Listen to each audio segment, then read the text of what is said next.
জিরানিয়া মাধববাড়ি স্থিত সরকারি খাদ্য গোদাম এলাকায় খাদ্যমন্ত্রী সুশান্ত চৌধুরীর উপস্থিতিতে সরকারি সহায়ক মূল্যে ধান ক্রয় করার কর্মসূচির উদ্বোধন করেন রাজ্যপাল ইন্দ্রসেনা রেড্ডি নাল্লু।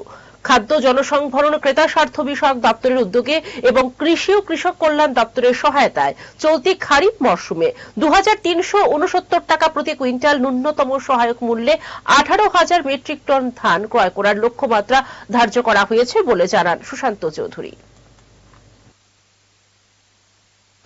वैसा जिम्मेदारी लेना।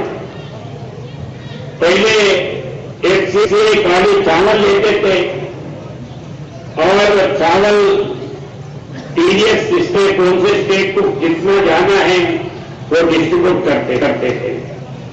मगर अभी मोदी जी आने के बाद पहले आपके स्टेट में जितना भी फायदा प्रोड्यूस होता है वो आप ही करीब 18 সালে সরকার গঠন হয়েছে। 490 কোটি টাকা প্রায় এই ধান ক্রয় করে আমরা কৃষকদেরকে দিতে পেরেছি বছরে দুবার। 490 কোটি টাকা যা গ্রামীণ অর্থনীতিকে স্ফীত করবে। ধান কত ক্রয় করেছি?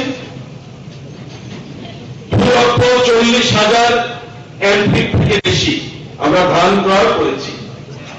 2,44,000 এমপি। কৃষক কত বেনিফিটেড হয়েছে, উপকৃত হয়েছে?